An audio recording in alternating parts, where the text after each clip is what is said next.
అయిన దేవ మమ్మల్ని క్షమించి మా పాపాలు శాపాలన్నీ మీ అనుకోవడం పాలిసి మీ అమలుమైన మీ దత్తపుత్రిగా మమ్మల్ని చేసుకుని దేవా మీ అవును ప్రభా తండ్రి సాయంకాల సమయాన్ని మీ పాదాలు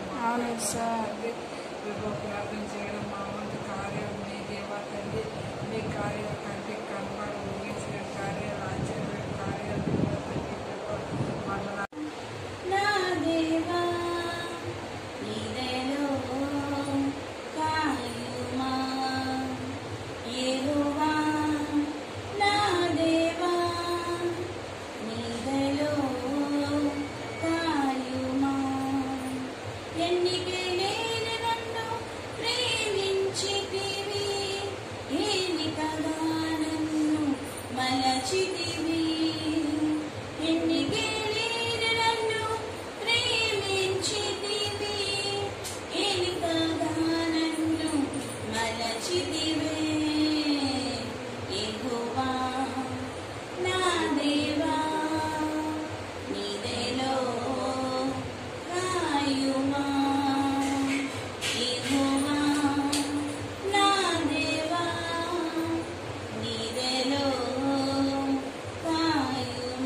ఆత్మతో సత్యముతో నా పూర్ణ హృదయముతో నిన్ను గణపరచాలని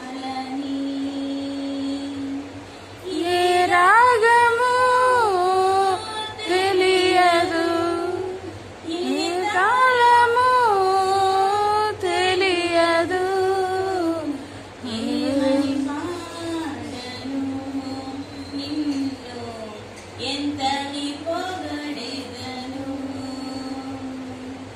ఏమని పాడను నిన్ను ఎంతని పొగడెదను యేసయ్యా యేసయ్యా యేసయ్యా దేవుని చిత్తమైన ప్రార్థన ప్రార్థన మన ప్రార్థన దేవుని చిత్తమైన ప్రార్థన అది యేసుకు ఇష్టమైన ప్రార్థన అరగడం కాదు ప్రార్థన యేసు అడుగు జాడలలో నడుచుటయే మన ప్రార్థన అడగడం కాదు ప్రార్థన యేసు అడుగు జాడలలో నడుచుటయే మన ప్రార్థన అది శ్రేష్టమైన ప్రార్థన యేసుకు ఇష్టమైన ప్రార్థన అది శ్రేష్టమైన ప్రార్థన దేవుడు మనం అనుకున్నా కాబట్టి ఆయన ఏ విషయంలో మనకి ఏం తగ్గినా ఏదైనా సరే ఆయన లేని అంటే లేని అన్ని విషయంలో ఈ విషయంలో కానీ మన అప్పు విషయంలో కానీ అన్ని విషయంలో దేవుడు మనకి ఒక ఉన్నత స్థలంలోనే దేవుడు మనల్ని ఉంచుతారు. దేవుడు అనే మాట ఎవరి దగ్గర మనకి దేవుడు ఉంచుతున్నారు. హల్లెలూయా. చోట్ల ఆయన పనులుగా చేర్చుకున్నారు. మన అందరి దగ్గర అంటే మన ఫ్యామిలీ దగ్గర కానీ మన ఫ్యామిలీ దగ్గర అంటారంటే మీరు దేవుడు నమ్ముకున్నాక కొన్ని విషయంలో ఇంకా అనుకుంటుంటారు అన్నమాట. కానీ దేవుడు వాళ్ళ దగ్గర కూడా మనల్ని అలా ఉంచడం అన్ని విషయంలో ఖచ్చితంగానే ఉంచుతారు అన్నమాట.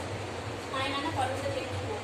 ఇంకా అన్ని మన పిల్లల విషయంలో కానీ ఇంకా దేవుడు ఏంటంటే ఆరుకన్నా మన పిల్లల్ని ఒక ఉన్నత స్థితిలో ఉంచుతారు. శాంతికరమైన జన్మలో ఆయన నన్ను నడిపిస్తున్నారు. శాంతికరమైన అంటే వాటి విషయంలో కూడా దేవుడు మనల్ని ఒక బలంగా మనల్ని ఉంచుతారు. మనం ఎప్పుడు అంటే మనకి ఏదైనా ఇప్పటికి మనం అంటే కొన్ని రోజులు రావచ్చు మనం ఏంటంటే మనం మర్చిపోవచ్చు. కానీ వాక్యం ప్రకారంగా మనం నడుచుకొని ఆ బలం నుండి ఆయన నడిపిస్తున్నారు. మనం వాక్యం చదివినప్పుడల్లా ఏ పని చేసుకుని ఎక్కడికి ఏ చేసుకున్నా ఆ వాక్యం అనేది మనం చదువుకుంటే దేవుడు మనం నడిపిస్తారు. మా ప్రాణం పైన చేతున్నారు. ఆయన నామం బట్టి నీకు మార్గంలో నన్ను ఉండాలి. మనకి ఏదైనా బలహీన కానీ లేకపోతే ఆందోళన కానీ ఎన్ని మన ప్రాణానికి మటుకు ఎంతమంది ఎన్ని చేసినా సరే మన ప్రాణానికి ఆయన ఒక పంచుతారు అన్నమాట. ఎంతమంది మనల్ని ఎన్ని చేసినా సరే ఆయన మార్గం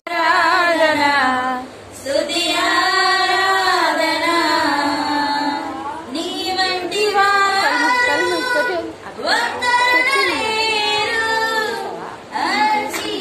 శ్రేష్ఠుడా 10,000లో అతి సుందరుడా నీవే స్తుతి పాత్రుడా నిన్న నేడు మారని ఆరాధన స్తుతి ఆరాధన ఆరాధన స్తుతి ఆరాధన ఆరాధన స్తుతి ఆరాధన ఆరాధన స్తుతి ఆరాధన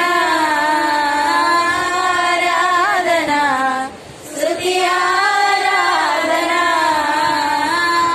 ఆరాధన స్తుతి ఆరాధన అబ్రహాము ఇస్సాకును బలి ఇచ్చిన ఆరాధన రాళ్లతో చంపబడిన స్టెఫను వలె ఆరాధన అబ్రహాము ఇస్సాకును బలి ఇచ్చిన ఆరాధన రాళ్లతో చంపబడిన స్టెఫను వలె ఆరాధన ఆరాధన స్తుతి ఆరాధన మాటలోనే నడిచెదా నీ వాక్యములోనే నడిచెదా నేను వెంబడించేదా ఆయన వెంబడిద్దాం నీ చిత్తమునే చేసేదా నీ మాటలోనే నడిచెదా నీ వాక్యములోనే నిలిచెదా నేను వెంబడించేదా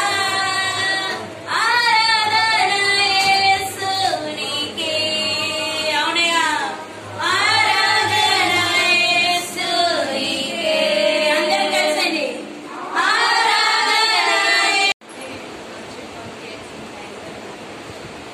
తెచ్చుకొని నేను 15 రోజులు ఉన్నాయన్నమాట.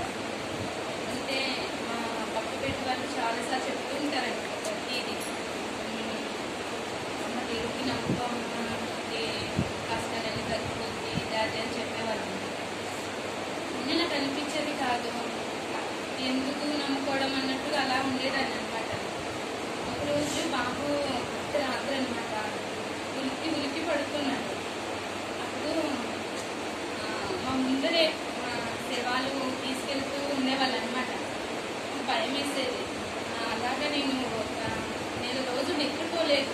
నిద్ర అంటే తెలిసేది కాదు, చాలా ఇబ్బంది పడ్డాను.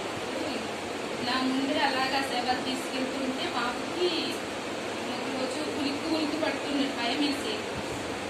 అప్పుడు నాకు అనిపించింది వెళ్ళి బైబిల్ తీసుకొచ్చి నీ బాబు దగ్గర పెట్టు అన్నట్టుగా నాకు నా మనసులో అనిపించింది అనమాట.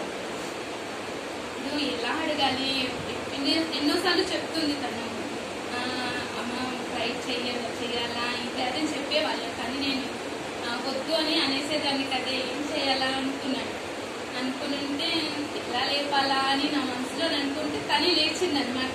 లేచి కూర్చుంటే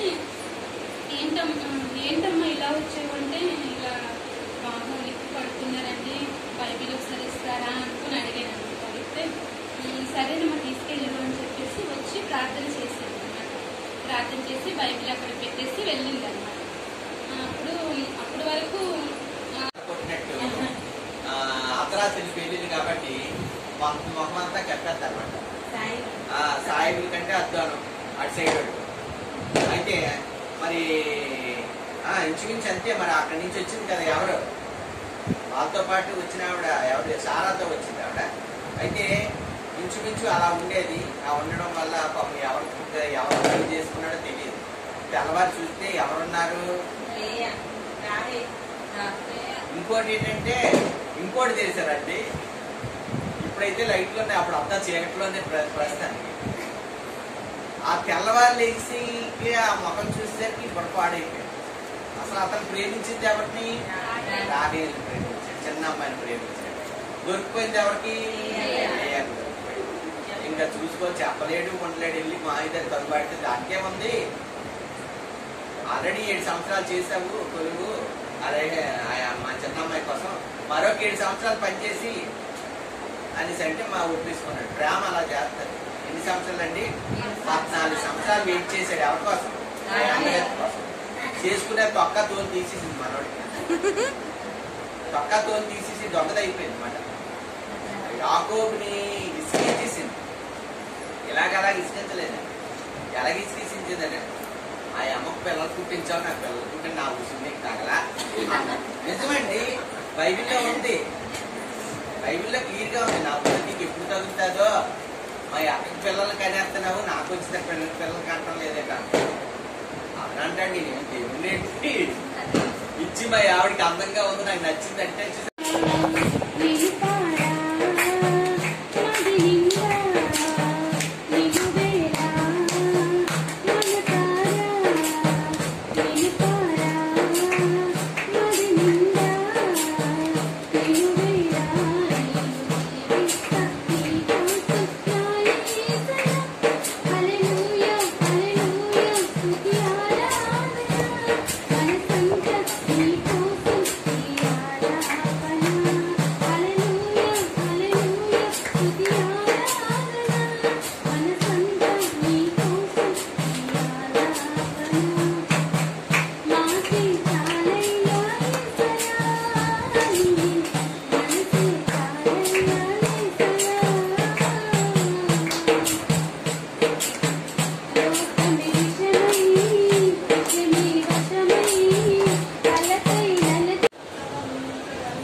ఆమేన్.